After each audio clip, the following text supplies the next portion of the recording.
One. Hello and welcome from us at Illusion HorrorCon 2023 for the ninth panel and the last for this beautiful con after now hopefully all the games finished. And you players had some wonderful times and made hopefully new friends and connections throughout. Maybe learned something or another from one of those panels.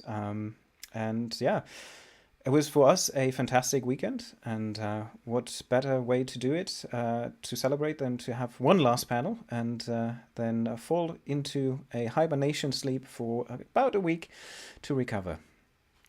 Give or take. Give or take. With me tonight I have fantastic guests Alcuin Gersh, J.R.Fryer, and Scott Dorward, and we'll be talking about exploring the subgenres of horror RPGs. And before we do that, please give us a brief introduction about who you are, starting with Alcuin Gersh. Hi, I'm Alcuin Gersh. I'm a professional dungeon master, writer, art director. I do a lot of TTRPG things. I've been in a lot of actual play streams as well on channels like the Dungeons and Dragons official channel, on Alt Haven, and with the old Geek and Sundry back in the day, if you remember Geek and Sundry and some of those shows. That was actually one of the first public horror games that I was on. It was a live play of Outbreak Undead called We're Alive Frontier, based on the audio drama podcast. I started playing RPGs back in the 1990s. And I've recently reconnected and started playing again with the same people that I played with in high school. It took me a long time to convince them to come back. But Baldur's Gate 3 did it for them and reminded them that they enjoyed playing Dungeons and Dragons a lot. And in the meantime, I've been doing TTRPG stuff professionally since about 2014. I do a lot of fantasy and dark fantasy, but a lot of my passions are for horror stuff as well. I grew up on World of Darkness games, contemporary horror stuff that I like. I'm a big fan of Simbrum, the Simbrum world from Free League, both in its original rule set and in the newer 5e adaptation of it. It's unusual for me to do purely horror stuff, like Cult, so that was fun. I usually just take whatever I'm actually playing and turn it into horror.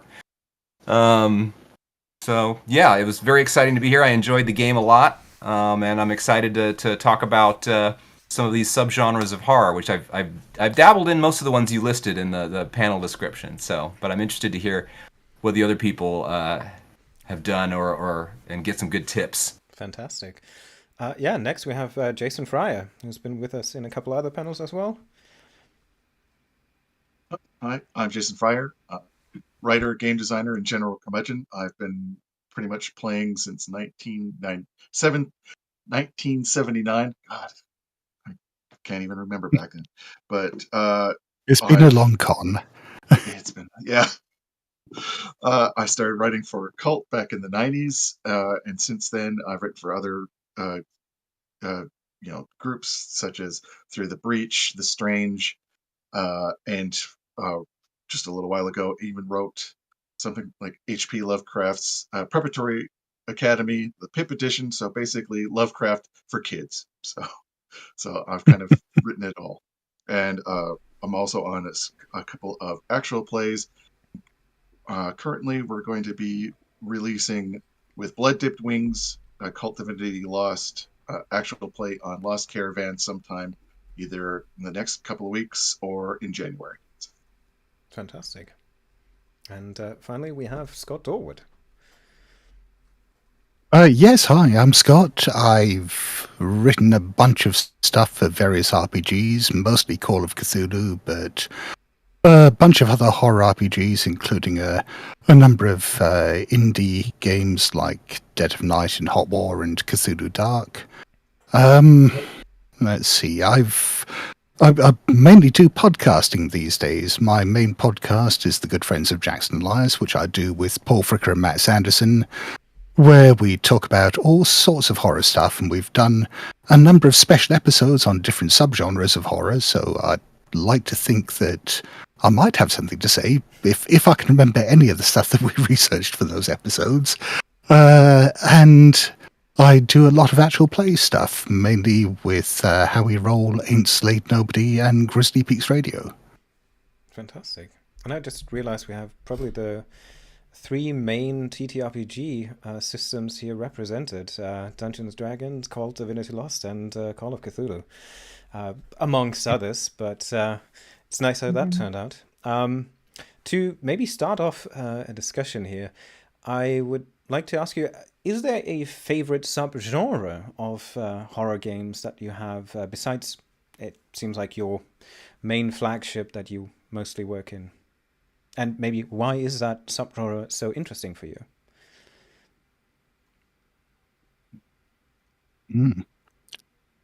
I can jump in if no one else has got anything. I mean, my favourite subgenre of horror, as someone who was formed by the horror cinema of the 1980s, is very much body horror.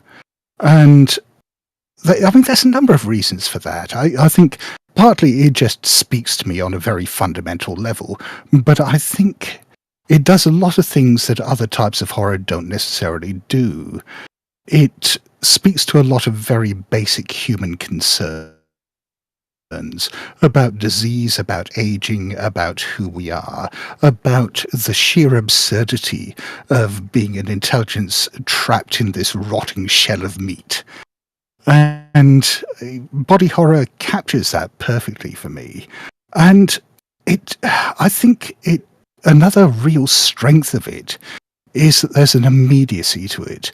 It can be sometimes quite difficult to build up a sense of terror or tension in a game because not everyone is scared by the same things. And you can play with all sorts of different tropes and ideas and so on and try to build up to some scares and so on. But damn, with body horror, it's really easy just to go for the throat and gross people out and get a reaction like that. And I mean, people describe that as cheap, and I don't care. It works, damn it. It works, and I love it. Fantastic. I also love body horror, but it's always one of the hardest ones to get a group, even people who are enthusiasts about the horror genre, to buy in. Because for some people, that's their line, you know? And I love Cronenberg, and I love this, because not only is it super scary, body horror has that kind of like erosion of the sense of self in like a very, or like what is the boundary between you and the world? You know, what is the sacred space that's within you that's untouchable, and how has that been like violated, basically? But it's very difficult. Whenever I sometimes when I have a group and like say, oh, let's play a game, and they say, okay, let's play a horror game, and then I'm like, okay, well, here's some different subgenres of horror we could include. Let's do some ranked voting. Body horror never wins, and which sucks because I'm very, very good at it. And the only way I can get it in is when I play things like Alien, where they don't think it's body horror, but there is plenty of body horror in there. So I kind of sneak it in, and I don't ever cross anybody's boundaries about the stuff, you know, but yeah, I think that you're right. There's something fundamentally scary about body horror. For me, much more so than, say, something like cosmic horror, which is a lot more philosophical, you know. There's something so visceral about body horror. What about you, Jason? Yeah, I absolutely love body horror. I absolutely love body horror, but I will say that I'm beginning to enjoy this new renaissance for cosmic horror, or modern cosmic horror, basically exploring like liminal spaces and liminal horror, where our connection to the world around us and our perceptions. I love how these urban spaces are becoming more and more terrifying to us, where these existential concepts are beginning to bleed into our reality and redefine it. So it just, liminal horror and modern cosmic horror, definitely my jam right now. Before we continue, I just want to remind everyone watching, if you have any questions for the members of the panel, please submit them through our YouTube site, and we'll try to get as many as we can. Crystal will relate them to the panelists and hopefully bring them in awkward pauses to think about your ingenious questions. Now,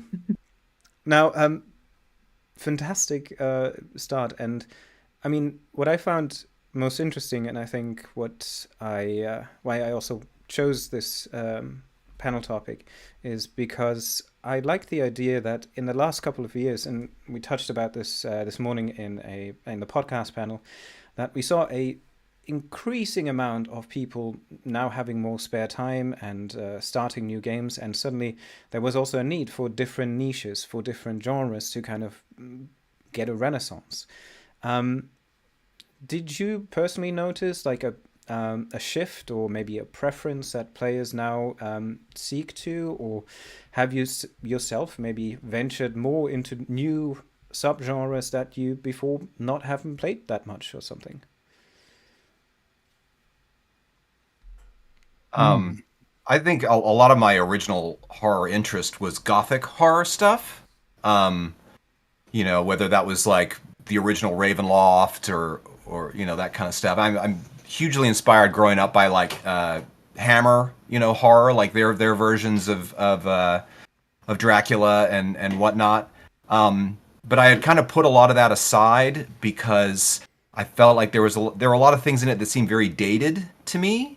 But I think I've come back to Gothic horror in a big way now because there are a lot of creators who are having a much more like feminist take on it, which I think is interesting because there's something about the kind of power dynamic and sort of threat of sexual violence that's underplayed, and the sort of questioning of the patriarchy and those sort of things. There are a lot of those themes that I didn't like how they were being addressed in Gothic horror previously, but now there's a new generation of younger, femme designers who are doing those things. So I think, because of a lot of the femme and queer voices that are now in Gothic horror, for me, that's why Gothic horror has had a renaissance and has kind of revitalized my interest in it.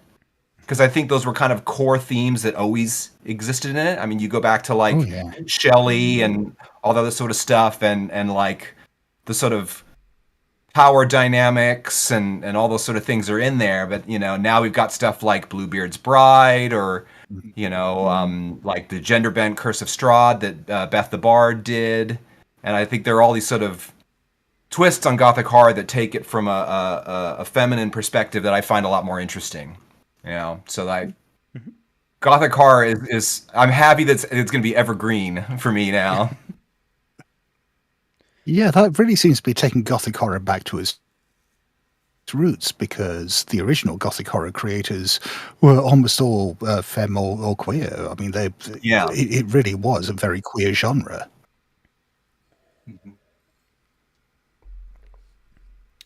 Yeah, and when you were talking earlier about cosmic horror, I like that there are a lot more versions of cosmic horror out now that don't necessarily have to be Lovecraftian.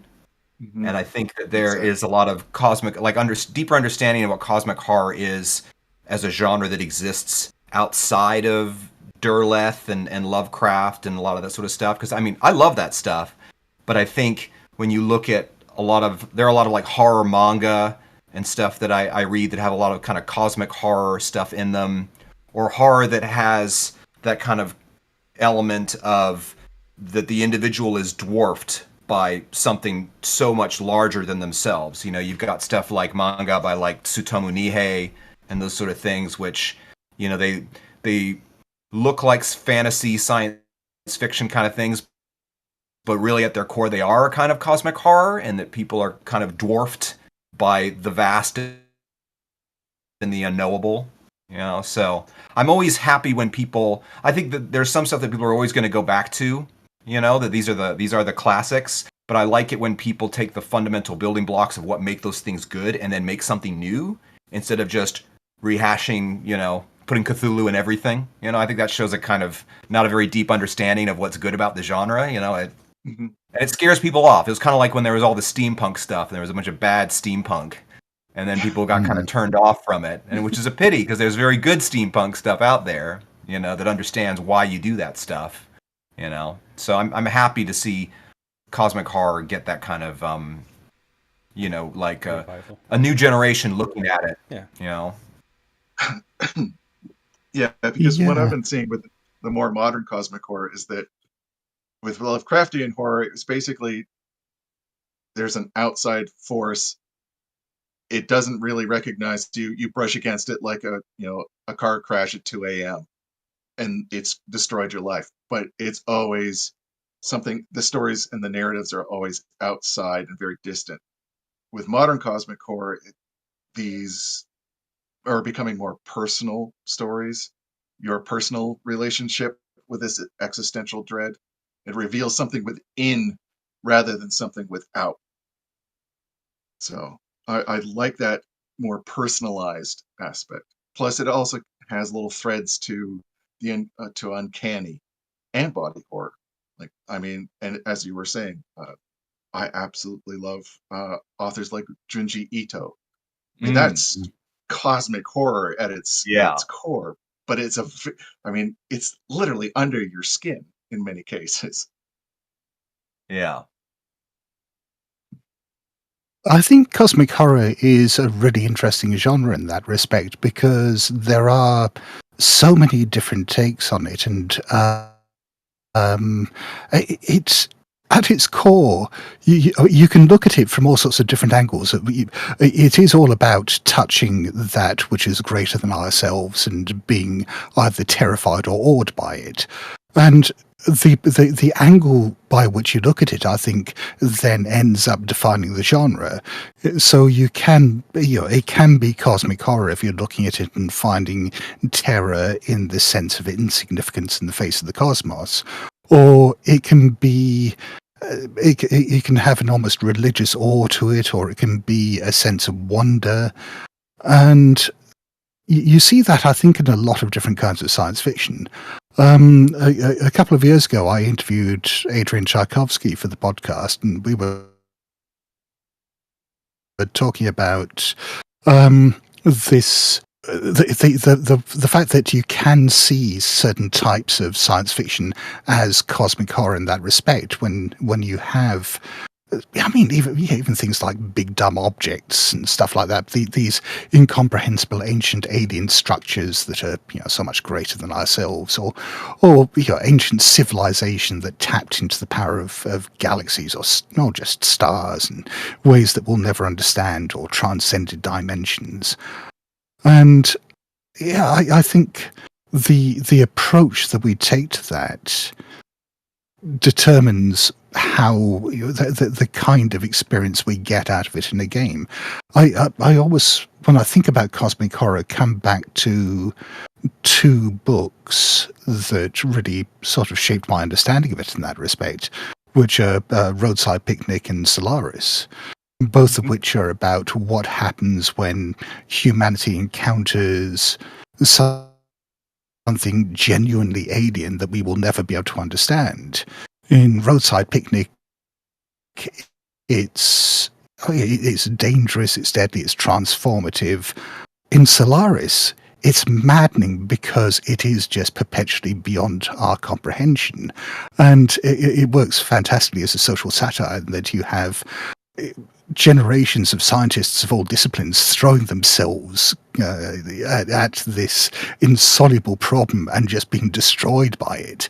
And I just love that approach. It doesn't have to be it doesn't have to be big monsters with tentacles to be frightening. It just has to be something that we feel like we should be able to comprehend, but we never will. I mean, I agree, and I think part of the problem with the overuse of Lovecraft imagery is because that stuff, they say, oh, this is unknowable, and you're like, well, no, I recognize that brand, that's clearly Azathoth, that's Narthotep. This is obviously the sign of, it's one of the things where the more of it you enjoy, it kind of wreck the experience for you, because you have all this meta knowledge of the existing genre, and so it takes something like that where all the names and serial numbers have been filed off for it to be scary to you again, because it's like in Lovecraft when they say, oh, the horror he saw was undescribable, and then he spends a page describing it. It's like, Yeah, so yeah, I think it does need to be And then reinvented periodically. unnameable, wasn't it like an entire paragraph? Yeah. It's Yeah, I completely mean, unnameable, but it's literally a paragraph, sir. well, Yeah. that was Lovecraft very deliberately satirizing himself for doing Oh, for that. sure. The unnameable, Yeah. yeah. but yeah, I think, I mean, there's a certain irony to the fact that the Cthulhu mythos has been turned into canon, because Lovecraft said in supernatural horror and literature that the greatest fear is the fear of the unknown, and to then turn that into a known quantity undermines the very thing that's supposed to make it scary. I mean, certainly when I write Lovecraft in horror, and I've written a fair bit of it, I very rarely cleave to what people would consider canon or use known quantities or whatever, for exactly that reason, because it undermines the very effectiveness of the genre that you're trying to convey. And I want to, personally, I want to keep it weird and mysterious, because otherwise it ain't cosmic horror. I think that's true for occult horror as well. I mean, once people start seeing stuff that's like, well, this is clearly Hermeticism, or, this is, I mean, I think cult does a good job with all the Gnostic stuff for some of the reasons that I think that's something that people are less familiar with, But yeah, I think once people kind of know the canon, as much as that gets them excited to be like, oh, I recognize this character, or they feel good about themselves, that like this is clearly a reference to X, you're right, it makes it harder for them to have an authentic kind of reaction and interaction with it. Because I think it's very hard for people to... I mean, I think in all genres it can be of TTRPG, it can be difficult to separate your player knowledge from your character knowledge, and especially if you're somebody who runs a lot of these games and reads a lot of books. I've read probably 20 times as many books as actual game systems I run. I know I'm never going to run those games, or I may not have an opportunity to, but I'm still going to read them. I'm still going to collect them. They're still going to influence other things that I do. But you can get to a point where it's like, where, what is unknowable to me? What are you talking about? I know all this stuff. I've had a completist collector aspect to it, and it takes there to be something just new and freaky out there to really inspire that same reaction for cosmic horror, for occult horror, for anything where it's like about the unknowable, or about you coming into contact with something that reveals a much larger world, and the shock of it. How could I have missed this? How could I not see that this was underneath? How could I not see this is in my own bloodline, or in my own institutions, and all these other sort of things? I've been just thinking the way you described it, Scott, as being a physicist and having done quantum mechanics, it kind of was in a similar way. The more I studied, the more I worked in quantum mechanics, the more I understood that I don't understand. And it was a shocking but yet interesting experience that kind of motivated me to kind of continue to work in that field. And I feel like certain subgenres allow this in kind of in that field of TTRPG. And I think I want to kind of circle back to the point that in the last couple of years we had the issue that you were confined to your home. You needed to spend your time somehow. Most of us, Crystal and I first started to play D&D again, and then we realized, we also do like a bit more horror. So where do we go from here? And we kind of started to explore, and it was fantastic to see this explosion of fields that open up kind of completely new ways to find yourself and find your inspiration in these different things. I got introduced to Vaesen quite early, and I was like, this is fantastic. It's Gothic horror revamped. It doesn't have the whole misogyny and oppression to an extent, depending on where you and how you play it, but in general it doesn't, and it allows this kind of completely new view on it, on Gothic horror. We also presented Architerica here at the con, Napoleonic conspiracy theories. So like there's a whole bunch of kind of games that suddenly now exploded, and I feel like personally allow me to inspire my other writing in different elements as well, because the way I process Gothic horror, for example, and I learn about folklore, I start to understand, like, oh, there's this weird Slavic monster that looks kind of like this. And I'm like, well, actually, you could work this into A, a cult scenario, B, in a Call of Cthulhu, Delta Green, into very Western scenarios. It is fantastic. I feel, the opportunities that have been presented to us with these vast subgenres. And I think all of you have played RPGs way longer than me. So how do you see this kind of evolution of these subgenres? Was there something specific that you really enjoyed coming up in so far? Or is there something maybe that you even anticipate, a subgenre that is missing, that hasn't been covered yet? I mean, it depends on... It depends on whether you expect a game to provide you with a fully encapsulated subgenre to reflect it. I mean, when I started out playing RPGs, there was only one horror RPG, and that was Call of Cthulhu. It was the first, and there weren't any others around at the time. And there were others that followed pretty soon after, but it was the first. And so, back in those days, and still to this day now, people implemented different subgenres of horror through Call of Cthulhu because it was the tool set they had. And I think Call of Cthulhu as a system is still versatile enough for doing that. But the thing that sort of cemented that approach of basically using a set of mechanics to genre I wanted to explore was a game that I contributed to, about 15 years ago, a game called Dead of Night, written by my friend Andrew Kenrick, which is...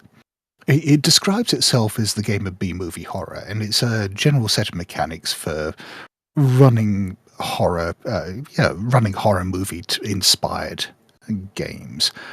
But what the book does, and what I helped out with there, was that it breaks down a number of different subgenres of horror and sort of says, right, here's how you implement the mechanics, here's how you adapt the mechanics for psychological horror, for monster movies, for ghost stories, for slasher movies. And it does a really good job of breaking all that down.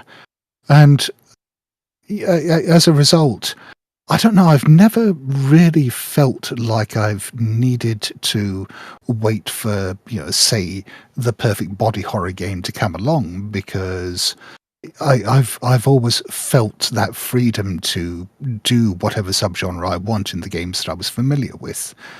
I mean, it is always nice seeing someone come up with a focused set of mechanics that really brings that subgenre to life, and when they come up with an interesting new implementation. I mean, Bluebeard's Bride, for example, which you mentioned earlier. I love that game. I think it's a fantastic implementation of Gothic horror. But I mean, I could certainly quite happily.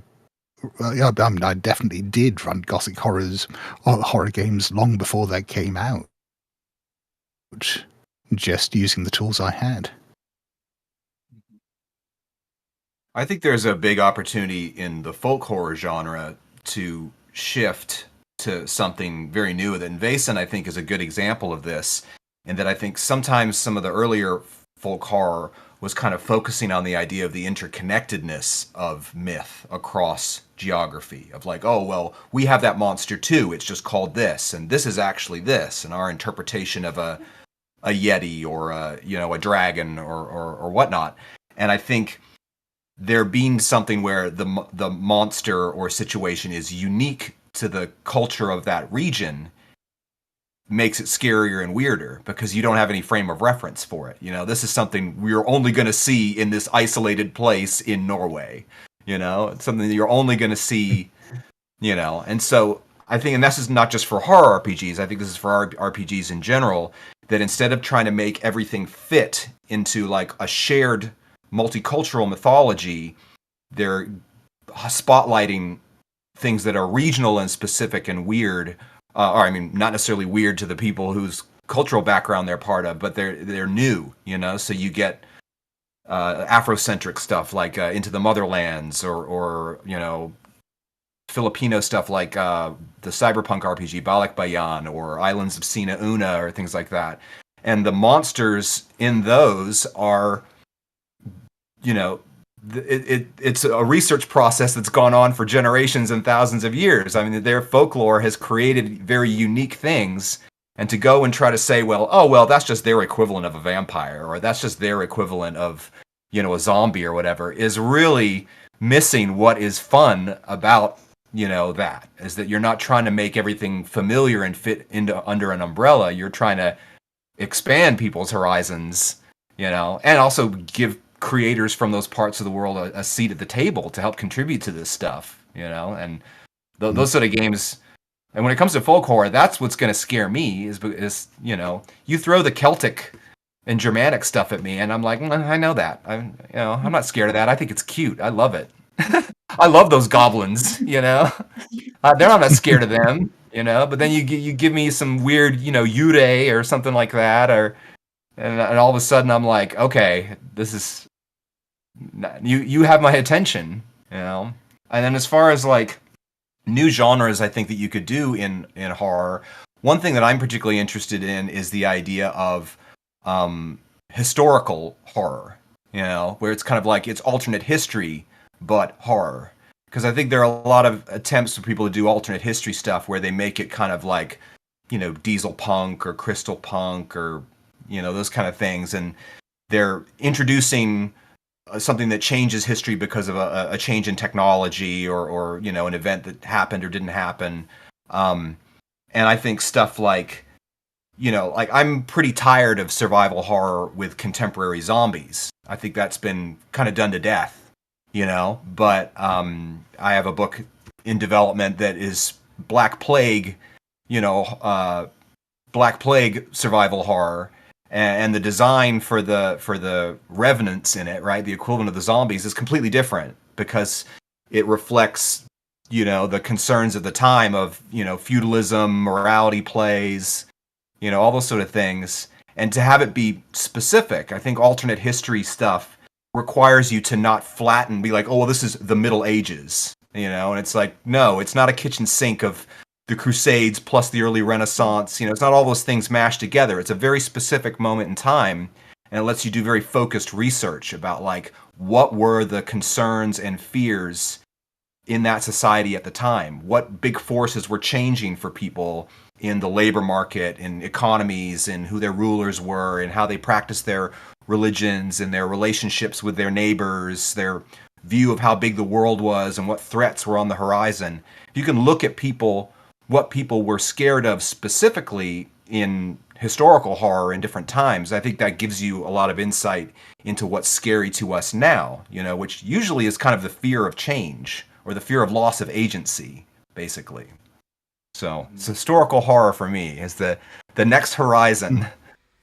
So I think one of the issues that is in some ways undermined horror RPGs is that we tend to approach it as a setting rather than horror isn't a genre, it's an emotion. And Yeah. we experience it in different ways. So mechanically representing different fears is very difficult. It's more easy to basically say, okay, we've got vampires in the big city, or we've got zombies have taken over the world. That's a setting. That is not an actual fear. And then you mechanically they try to put the different aspects of the emotion into the game, but it's still the setting that's ruling it, not the actual concept of horror, which is why games like Bluebeard's Bride are very rare because mechanically it is designed to represent feminine horror and to reflect that throughout the entire game. Now, if you could do that with other games where they take the approach, okay, what kind of horror do we want to explore? And then build the game around that. I think that's kind of like the future. There's basically, if we can begin to understand horror in its different approaches and its different concepts, I think that would really strengthen a lot of RPGs rather than focusing on tropes, so to speak. Yeah, that But approach is I mean, really good, That's all right. because you're also kind of future-proofing it from, I think there's a lot of stuff like World of Darkness really suffered from this for me in the early 2000s of like, here you had this game that started out as being very scary, very street level, and kind of emphasized that it was not fun or cool to be a vampire, like there were elements of it that were, and I think that some of the newer World of Darkness, they've definitely come back to that of just this being like, being a vampire sucks, like losing your humanity, dealing with the beast, all this sort of things. This is not great. But then I think there are a lot of people who immediately turn it into a power fantasy, of like, oh man, only a few more games until I can have 5 dots in thaumaturgy and I can pull people's blood out of them from across the room, or I'm fortitude 5 and nothing can kill me. So I think that if you have that kind of approach to it as not being a setting, not just being, oh, this is a city with vampires in it, but an emotion, that kind of future-proofs it against that. And it communicates to players and people engaging with the content that like, hey, our intent in the way that you enjoy that is to have this emotional experience, not to just be like, these are the bars and numbers I need to make go up, I think Changeling the Lost did that quite well. The core concept wasn't, oh, I'm hanging out with a bunch of fae. It's I've been basically, my life has been destroyed. I am now completely separate from my life. How do you explore that fear? Do I try to reconnect? I'm always being hunted by my past, but that isolation, even in a community. I mean, exploring that fear is a lot more interesting than I'm just basically having my ties with a puka. So I mean, and I did like the original Changeling too, but I don't oh, think that absolutely. it wasn't innovative and boundary breaking the way that Changeling the Lost was. There was plenty of stuff in Wraith the Oblivion, I think, that also got into that territory for me of like becoming almost having this kind of Dante-like, this journey is a philosophical one, that it's not just about what happens to you or what you see on the way. It's how you are changed, by it.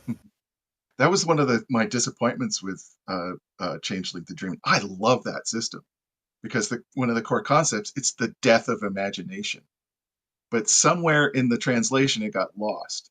Mm-hmm. And the death of imagination that is an utterly terrifying concept, that basically creativity is being wiped clean.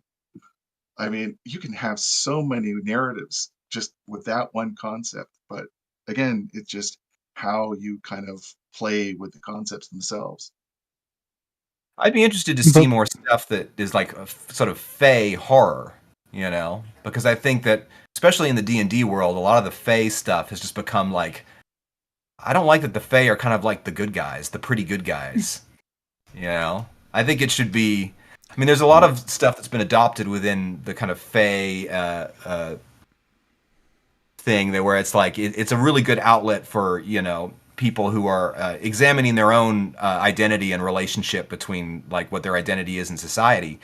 But I think that like a lot of the feminist and queer horror we're talking about, it needs to be scary. It's not just about like making the bad guys hot, like. And I want to see fairy stuff be. I want the fairies to be not human, not have human concerns, like to just again be kind of unknowable and fucked up. Yeah. You might want to look into there was a recent Scott? Kickstarter for Morkburg spin-off about fae or fairies that just was back a couple I didn't weeks see ago. that. Yeah, so it's out there, at least something on Morkburg, one way or the other, subversion of this concerning on fays and fairies. Okay, I will look that up. That's very much my lane. They should be Going back to something, Jason. Stealing people's teeth. Go ahead, Scott. Going back to something Jason was saying a few minutes ago. You were talking about focused games being the future. I'd say that they're far from a new thing. I mean, the whole kind of indie games explosion that started about 25 years ago, there were a lot of very neat, focused horror games that came out of that explored single themes or single approaches to play single subgenres and absolutely nailed them. And so I agree that it's a really good thing, but I don't think it's a new thing. I think this is something that we've been seeing as a trend in RPG design for an entire generation.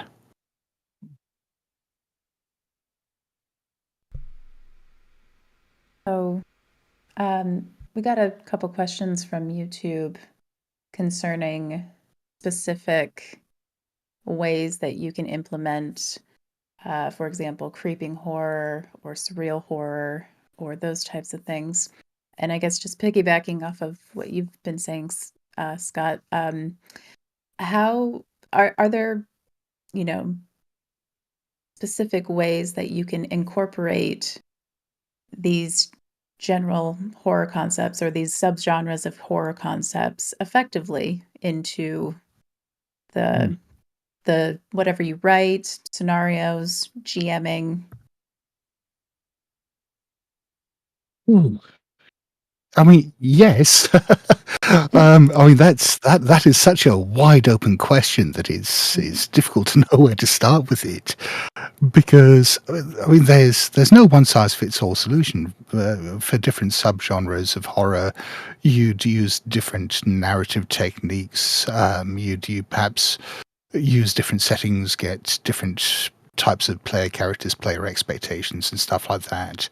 You'd be perhaps make mechanical tweaks. So the example I keep coming back to with looking at it from a mechanical point of view is with survival horror.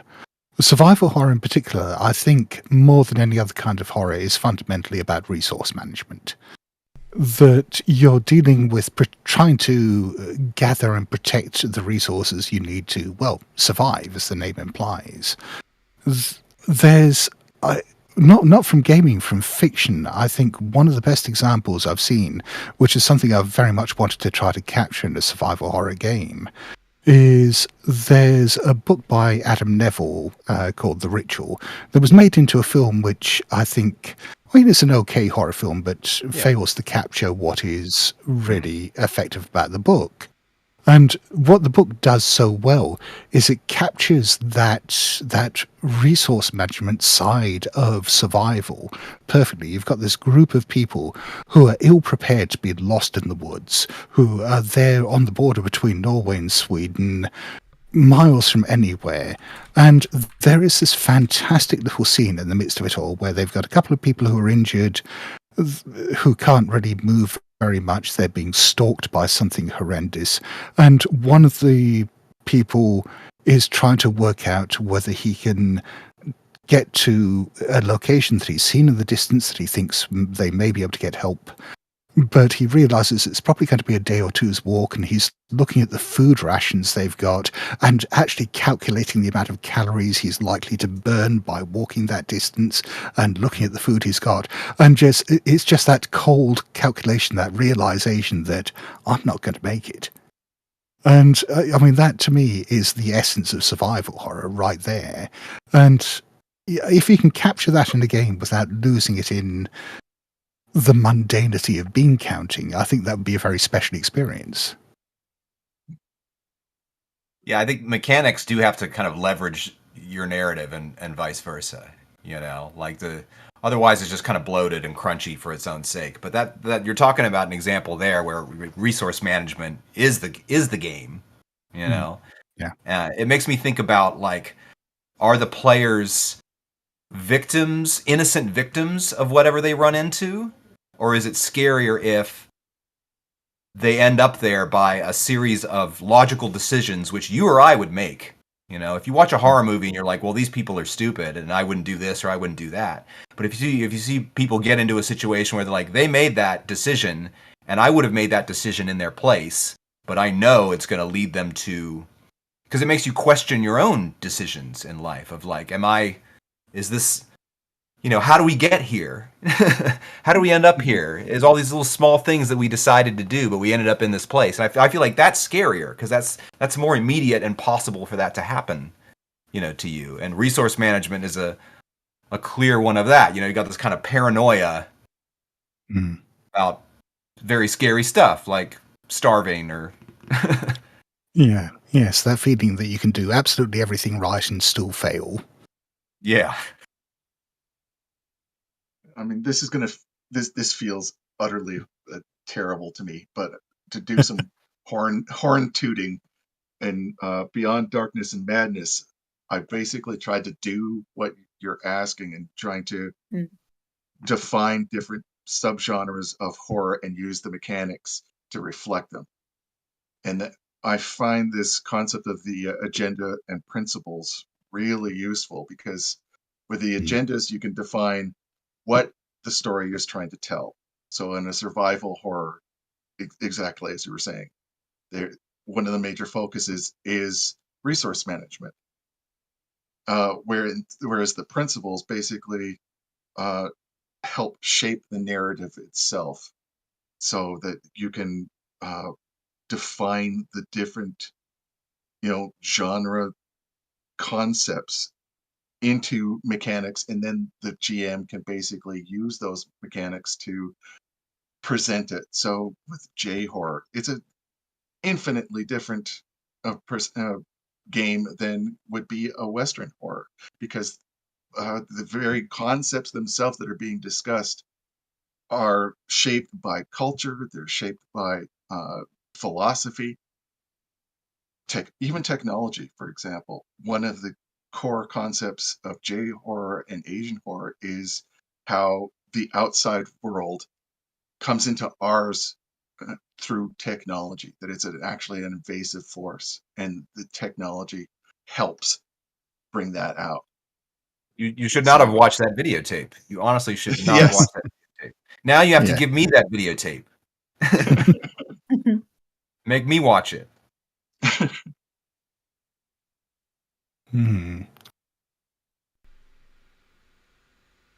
Crystal, any? Sorry. Yeah. No. I was coming. Sorry, I was coming in just wondering, like, what are let's invent some new. Or we said earlier, it's kind of hard to get to like a pure encapsulation of like a specific horror subgenre. What would be some cool like mashups we could do? Or tell me combinations of mashups that you've seen in fiction that you'd like to play TTRPGs about, because I will go buy those books and games. Oh, I'd like to see a mashup of urban horror and uncanny horror. Just literally create a David Lynch role-playing game in many ways. Oh yeah. Twin Peaks via TTRPG. Yeah. Mulholland Drive expansion. Yeah. There's a lot of that, I'd argue, in Unknown Armies already. So oh yes. Yeah. Yeah.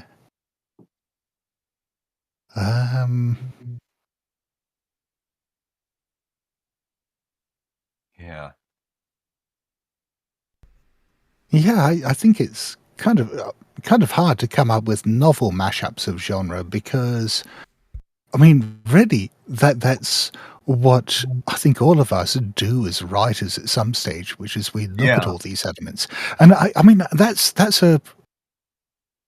I mean, one thing that I keep thinking about is just what a weird thing genre is in itself, because genres as a notion are completely abstract. They are, in the end, tools that are used by marketers. We often mistake them for more than they are. They're attempts to group together similar bits of work that, if you're not careful, then become a straitjacket for that kind of work. Yeah. And we quite often become trapped within seeing things within a particular genre just because is what we're used to. I mean, it's really interesting just seeing the changes and evolutions in genre just throughout the 20th century, because we go back to a lot of the formative days of the kind of fantasy and science fiction and horror that we see in media today. I mean, 100 years ago, they were all just weird fiction. They were all grouped together, and it was the same people writing them. They were switching between these different subgenres. They were mixing elements of them together. I mean, Lovecraft, Robert E. Howard, particularly Clark Ashton Smith. You look at his Gothic stories, they are fantasy, they are horror, they are science fiction, and they're God knows what else. Just all there in one setting. And at some point, I think there became this artificial stratification or this artificial division into different subgenres, and people, I think, get very trapped into looking at genre. And that's not to say it's not a useful thing. It can help you identify the kinds of things you like. It can help you identify different tropes that you might use as a writer, or different things, different inspirations that you might draw upon. But I think we've always got to be careful not to be constrained by genre, and not to think of it as more than it is. Yeah, I agree, and I think sometimes the Venn diagram of what genres it doesn't come in from an intentional thing of like, well, I'm going to combine X and X.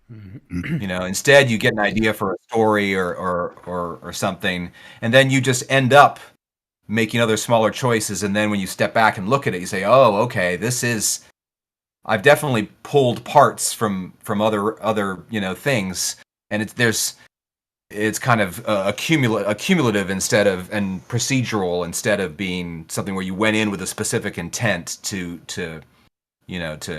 where on the spectrum of those various or in what quadrant of horror that was.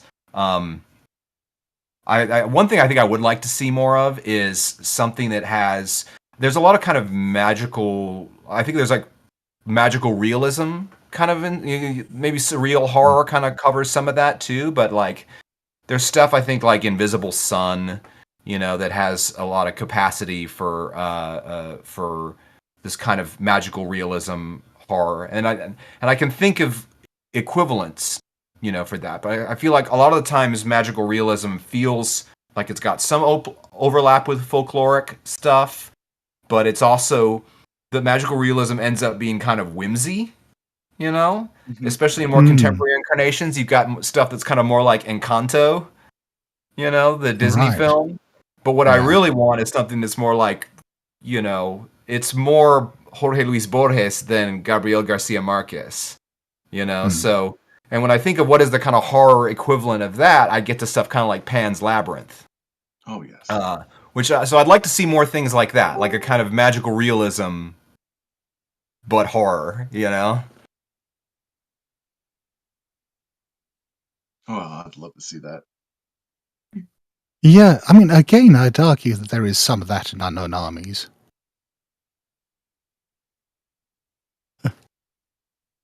And there we have our sixth panelist, or fourth panelist, Matt Sanderson. Good morning. Oh, you're muted, I think. We can't hear you, Matt. We can't hear you.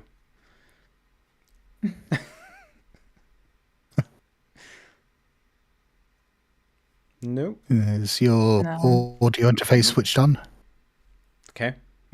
I'll be right. He'll be right back. Right, how about now? Excellent. That is understandable. Yeah. Typically, my PC just would not respond to trying to wake up this evening. So Scott's well aware of this, having to wait for me for about half an hour to try and get podcast recordings done when I turn the thing on.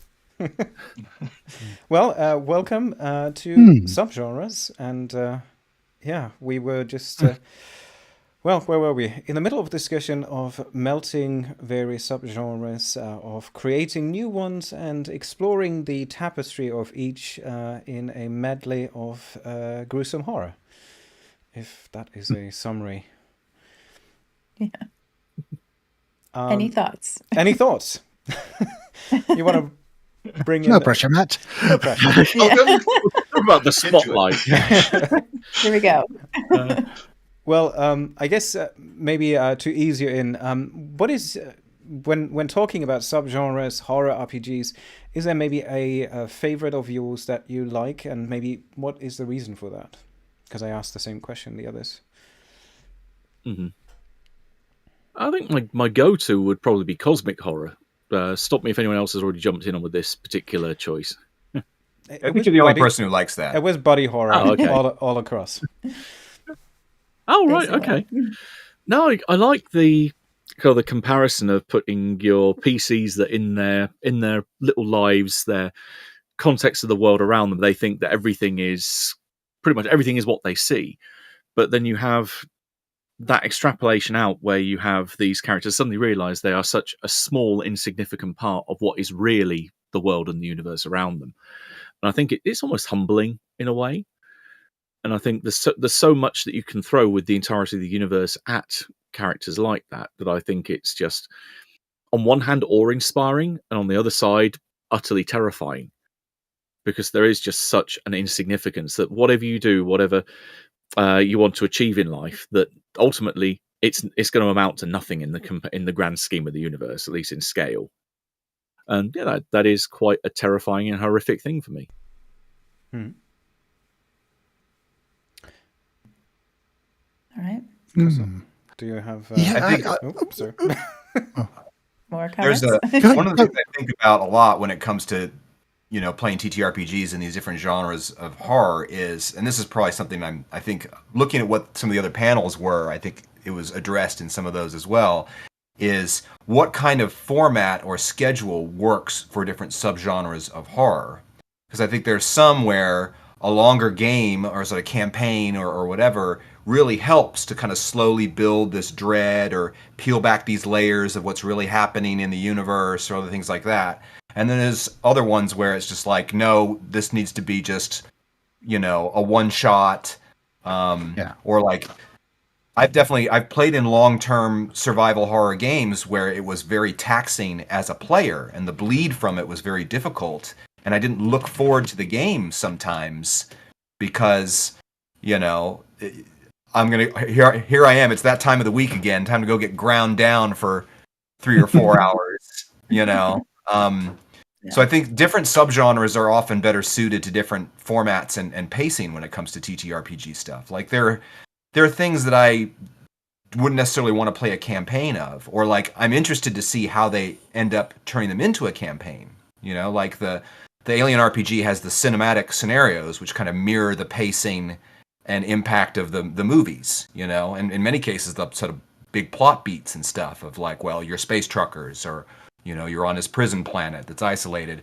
But they have a new book coming out, which is about colonists, and it's intended for like a longer form campaign. And I'm wondering, that's either not going to work, or it's going to be something really cool that we have not seen before that builds up that dread of running into all the Xenos stuff over a longer timeline, and how do we as players in that world who know that like, oh, maybe you should really check this water supply, maybe you should...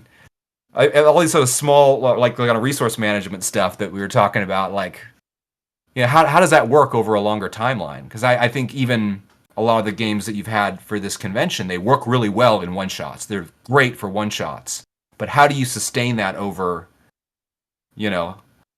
I feel like with a lot of this cosmic horror stuff, you talk about being humbled by it, and it's like, well, you're humbled if you live through it or if you keep your sanity intact. There's most cases...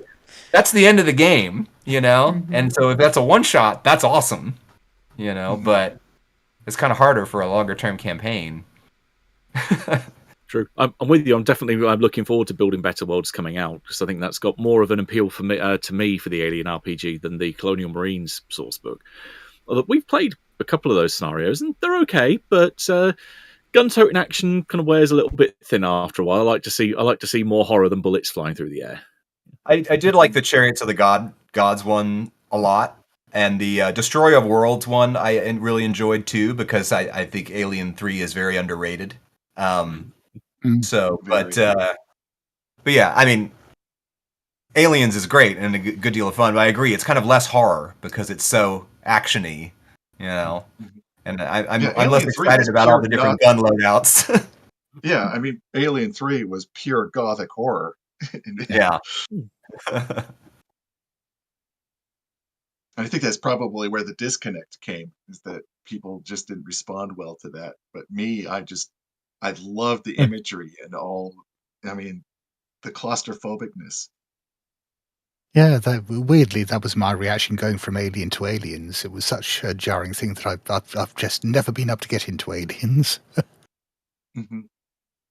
I think Aliens is one of my kind of core portions of my being. It was one of those movies that as a kid I would just watch once a day. You know, just loved it. That and like Conan the Barbarian, Aliens, the David Lynch Dune. Like that was one where I could just put it on in the background. I've probably seen each of those movies like over 200 times. You know, that's my comfort food. Is my like autism brain like wants that? You know. It mostly yeah. came on the TV at night, mostly. Mostly, yeah. Yeah, and that's But a I good mean, I'd example. be very happy Alien, to play Cult because I feel like it's something where I've not been able to organize my own stuff around it because I feel, you know, I'm like, how am I gonna which of my peer group is this the right fit for, and will we still be friends afterwards? You know. yeah. But I was going to say that's a great example of flipping genres in horror. Alien was cosmic horror. It was a haunted house. Mm-hmm. Plus, you had these two cosmic entities: the alien itself, which was an unknowable entity, and then you had the corporation, which basically said, "You're expendable. We don't care about you." And the characters were trapped between those two cosmic forces. Whereas Aliens, they kind of got rid of the cosmic horror, or basically, okay, now this thing can be defeated. Yeah, it's a And buck so hunt. it's like it was a difference between a haunted house and a roller coaster. You're Yeah, being scared by both, but it's completely different tones. and I love that roller coaster, but you're right. It doesn't have the same kind of impact because the characters have too much agency and the hope of a coming through the experience emboldened instead of cowed, you know?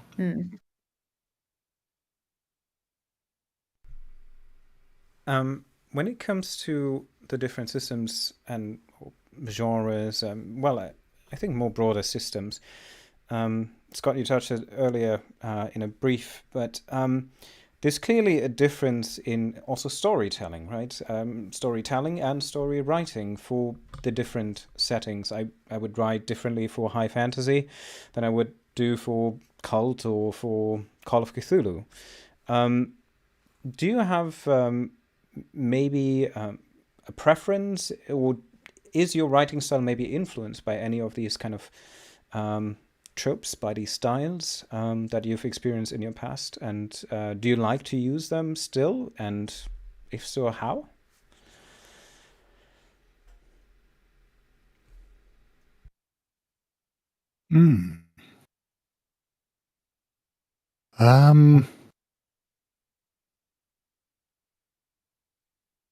I that's a difficult question to answer because I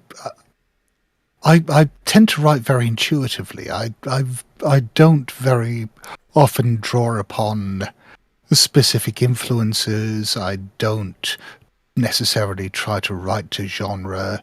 I get an idea and I pursue it and I see where it takes me. And I mean, things like subgenre and the style of it are things that either develop organically or in some cases are things that are retrofitted afterwards.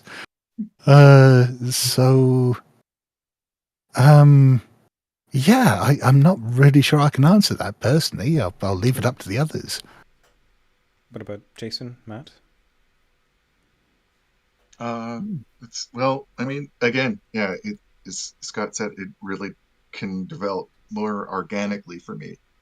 The Atrocity exhibition was literally something that had been percolating for maybe 15 years, because I was going to run a one-shot set in the Guggenheim Museum, and the entire concept was just basically I had an image of a whole bunch of hands raining down upon the players. That was the story right there. But that never came to fruition. And then I started writing the Atrocity exhibition, and by the end of it, I realized I'd just written a love letter to Hellraiser. So, yeah, again, it's, I think, just we're like sponges. We just take pieces from everywhere, and half the time we don't even realize it until it's on the page. Yeah. Alcuin, anything for you? I don't ever start out trying to write a horror game. They just all turn into that. That's my problem. I sometimes go in with something a little bit less intuitive and a little bit more intentional, I think, than is probably good for the product. They'd probably be better if I went in with less of a prescribed. I think if I had Scott's approach, I'd probably be a better writer. But sometimes, I go into it thinking like, you know what would be really cool would be if this had some mechs in it. So I'm gonna do this, but it's gonna have mechs in it. And I start doing the story that has mechs in it. And I'm like, oh, what mech stuff do I like? I don't like Gundam. I don't want Gundam style mechs, and they wouldn't really fit in this. This is a dark fantasy setting, so let's make them more like Vision of Escaflowne mechs. Let's do that. Okay, now let's tie them to constellations and a pantheon of gods and a world that is like an onion growing in multiple layers that resets every 200 years, and periodically the plates of the onion shift and align to make orbital elevators that are recreated, and you can summon a mech from the center of the earth, which was actually a previous time. But those mechs, of course, steal people's souls and are avatars for these actual gods, which are the previous generation of aspirants and those kind of things. And it just turns into horror, no matter what I do. I can't make it. I just follow this natural kind of line of inquiry, and it just always ends up bad. I don't start out trying to do horror. It's just I'm just a bad person, I guess. Wow, fantastic. All right. We have a YouTube question. So, how much does culture come into play on the popularity of subgenres?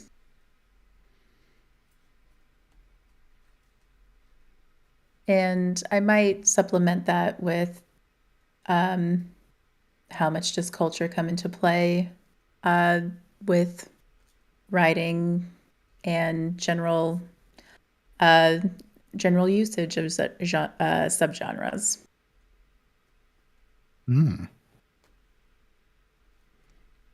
I guess that is indeed a question, like what story you write. If it's a Gothic Vaesen-esque story that is set in northern Scandinavia, I guess you would focus more on Nordic mythology, culture, and yeah, I don't know. It's hard to say. Maybe more specifically, how much does your culture influence how you write and what subgenres you use? We have culture. I thought it was more of a lack of it over here. Depends on who you ask. You'd be surprised.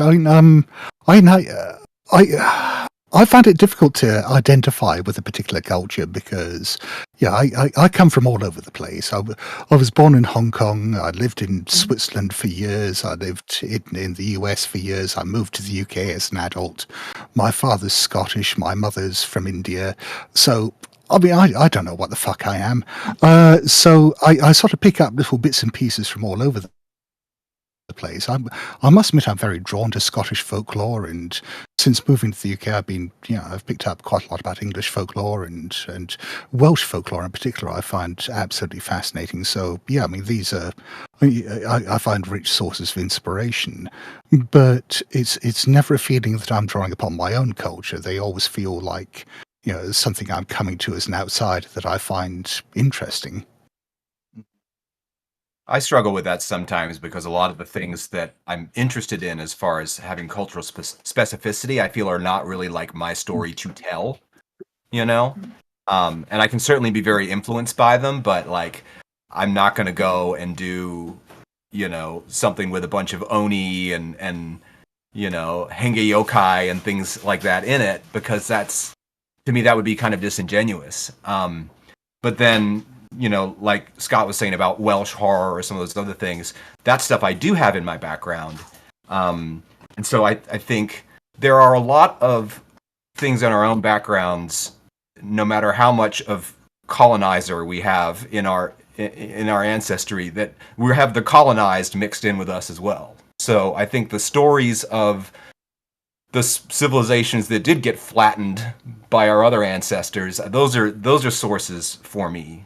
Like I'm certainly more interested in Scottish or Welsh folklore as an inspiration, than the overwhelmingly British, portion of my ancestry. And that the idea that at one point even people who were part of these larger empires were themselves conquered people, who are not a monolith. Take things that you see as a monolith and find the specificity and the originality within, culturally. So we're getting back to that kind of regional specificity of folklore that I find interesting. Of like, what are the weird stories that exist in your own background? Are there ghost stories specific to your family? Are there symbols in heraldry that have a deeper meaning, or that you could spin something out of? But yeah. What about you, Matt? Yeah, similar to what's just been said, that I have that really got a feeling of trepidation when I think, if I have an idea that suddenly says, like, I want to write a story set in Mexico. I don't know much about Mexican culture, and I'd feel very, very worried about doing so, because I don't want to put my foot in it and do something that would end up either being offensive or deeply not misleading, but misrepresentative of that culture. And that would kind of leave me sat there with my head in my hands going, why the hell did I do that? And yeah, it's a minefield I don't feel confident enough to traverse, really. But on the flip side of that, if it's a historical setting, I think there's enough detail and documentation out there that I can probably feel more comfortable doing that. Like with something like Vaesen, that it is a lot more, it's more removed enough from the modern world that it feels a safe enough environment to go and play in that arena. Plus, with the caveat in the book where it says, hey, you can muck around with your 19th century as much as you like, that you can twist and bend it to fit your narrative, which I think is a godsend for a writer. It's having that lovely safety net there that isn't available in a lot of other games, for at least the assumed lack of safety net anyway. But yeah, it's. I think I would be more comfortable doing historical settings in cultures I'm not familiar with, rather than modern day ones, for that fear of, say, stepping on that landmine and pissing someone off. But at the same time, Yeah. I think you can, like you say, do your research there. And I mean, when I think about it, I've written stuff that's set in the 20th century at different times, set in, countries I've never been to, like Peru and Iceland. And what I've done in those cases is I've spoken to people who do come from those countries and sort of said, right, here's what I've written, here's my outline. Does this make sense? Am I getting anything really hideously wrong? Can you prod me back in the right direction if I screw stuff up?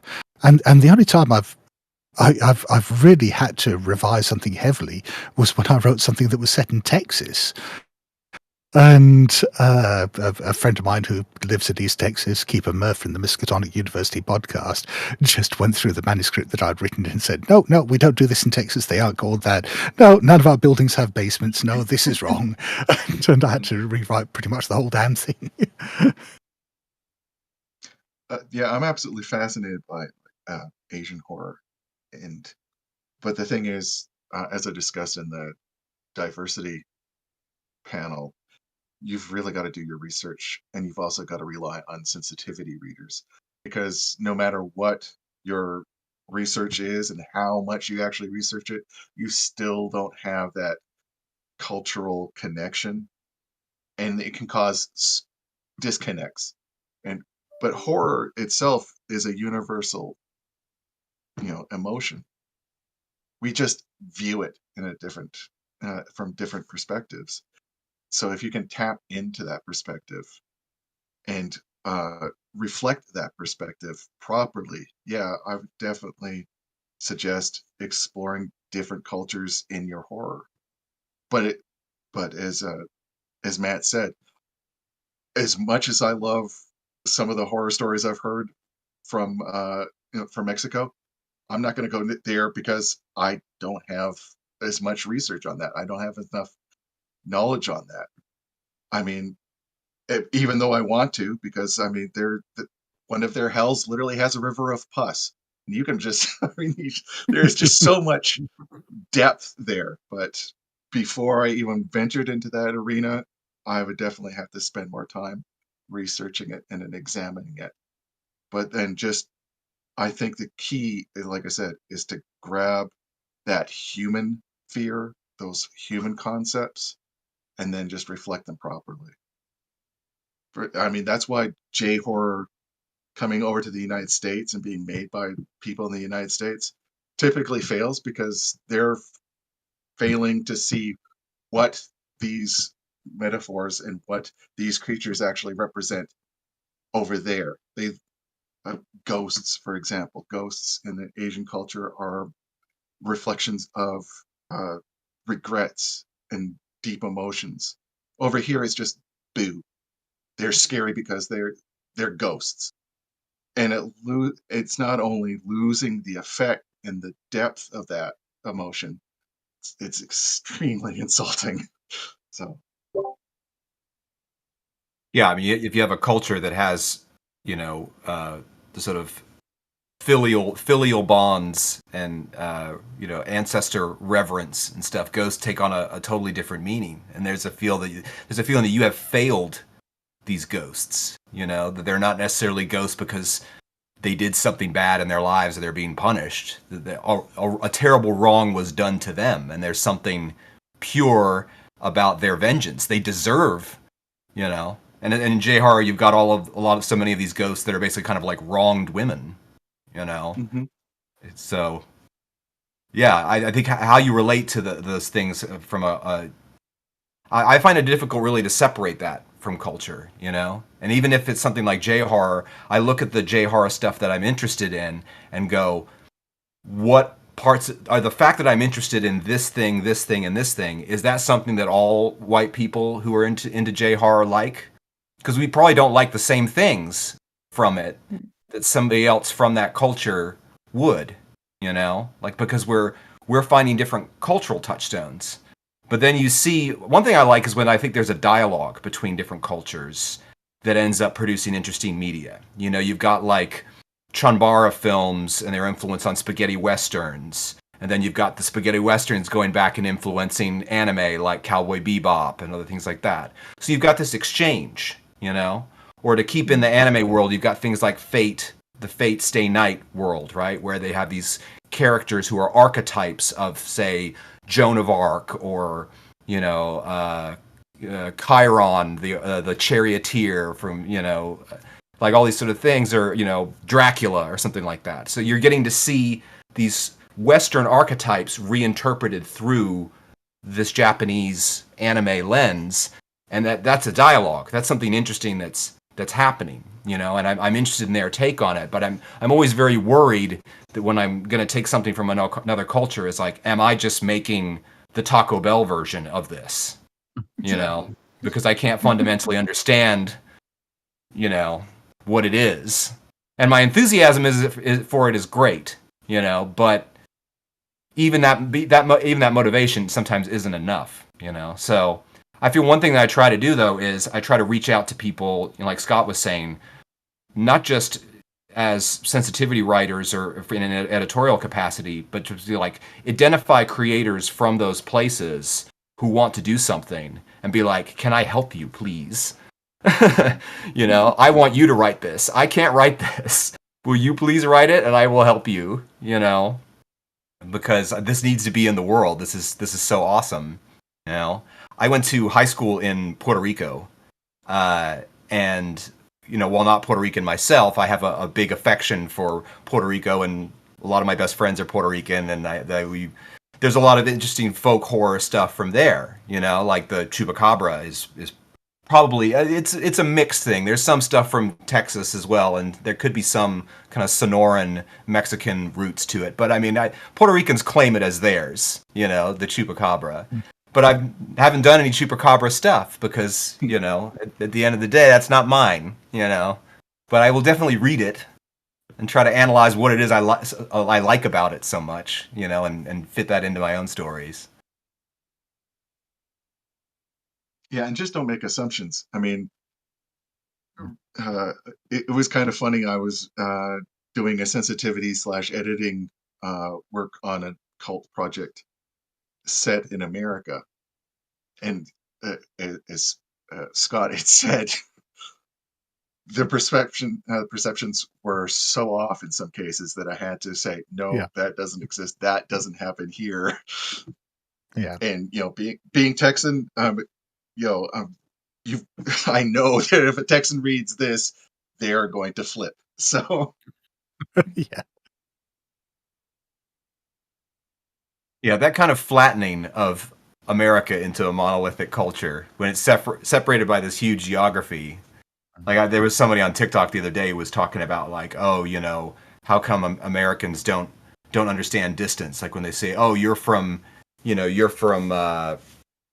Coventry, or you're from Dover. Is that close to London? And it's like, well, to an American, yes, it is. Then this guy was talking about like, it takes you can drive for 9 hours and still be in Texas. I think you could drive for 9 hours and still be stuck on the Coventry Ring Road, knowing my experience with that place. Yeah. Okay. Unless there are any more questions from the audience, I think we have all reached our exhaustion limit after a long weekend. And oh, yes. I want to thank all of the guests here at the panel for being with us on these final minutes of the Illusion HorrorCon 2023.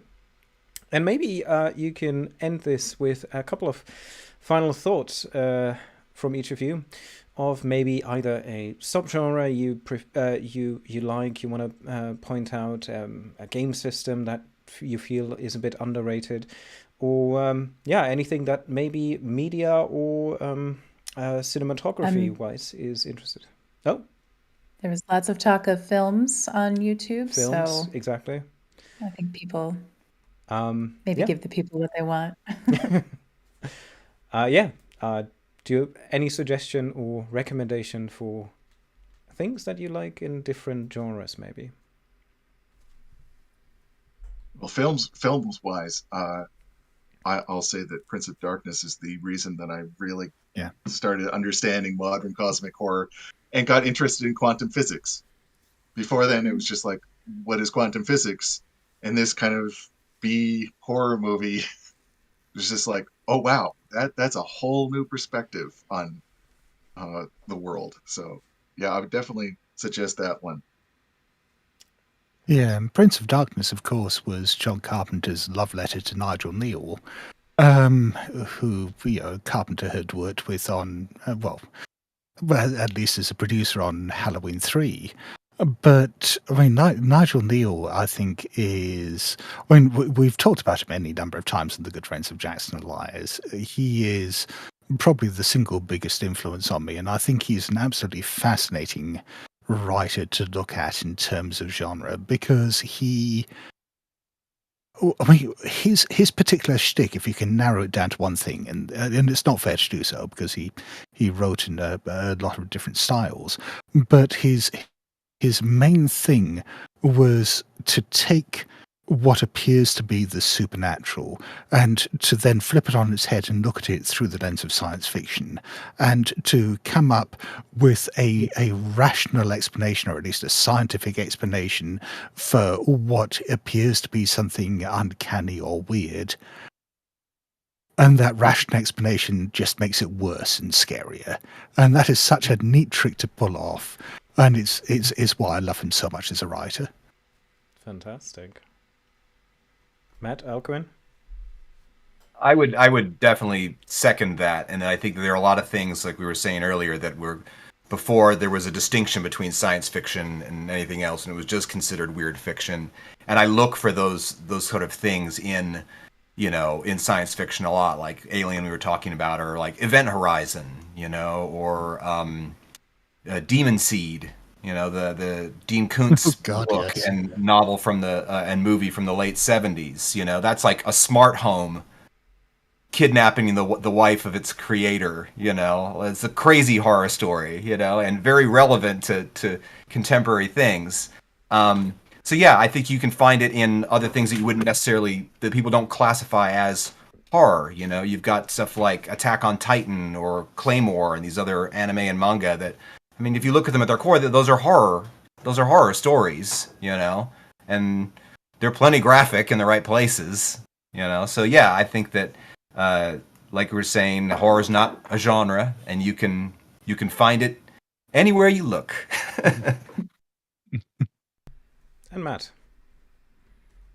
Yeah, I think I almost want to do two recommendations. One following up on Nigel Neal. I think the prime influence for him on me would be Quatermass in the Pit. I've credited him in one of my scenarios as being was a major influence on that particular scenario, because it is a blending of sci-fi and horror.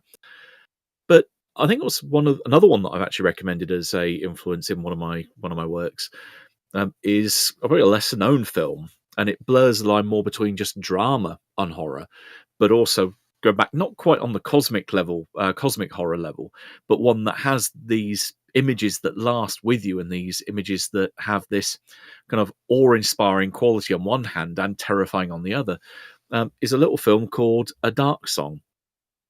That it's essentially a tale of, or two-headed tale. It's only a male and a female actors that come together in an abandoned house to perform the Abramelin operation, as detailed in the book The Sacred Marriage of Abramelin the Mage. It bears absolutely no factual resemblance to what's in that book at all, but as a storytelling device, it's all great. But yeah, some of the events that happen towards the end of that film are really awe-inspiring. They are quite striking, and yeah, I'd wholeheartedly recommend it. Fantastic. I'd also suggest anything by Benson and Moorhead, specifically Spring, Resolution, The Endless, and Synchronicity, or Synchronic. And their latest one, Something in the Dirt, is phenomenal. Something in the Dirt. Mm-hmm. Yeah. Because they take really interesting looks at body horror and modern cosmic horror, and they take almost the mundane and make it terrifying. Concepts like time, they make it one of the most horrifying concepts you can possibly imagine. And then they also make it human, and they have the human stories, which is, I mean, that's the essence of a good horror story, that the characters are connected and changed by that. And how can you not love a romantic Lovecraftian story like Spring? Yes. That's true. Well, thanks again for these wonderful recommendations, the lovely talks, panels, fantastic games, and I guess closing remarks from me and Crystal. Ryan over there in Canada as well. Want to thank everyone here who participated and enjoyed playing games, the fantastic guests that we had throughout these 3 days. You all made it possible that we had this beautiful weekend of Illusion HorrorCon and much more beyond. So yeah, I want to say a big thank you to everyone involved who was here and with us this weekend. Thank you very much. And hopefully we see you next year again. And with that, we say thank you. Goodbye from 2023, and have wonderful holidays and a good end of the year. May the new one start as good and even better. And may it just actually start. Or may it start. Yes. A bit of nihilism in here for closing remarks. Yeah, Wonderful. just a little more horror, slip it in. Fantastic. And with that, All I want to right. say goodbye.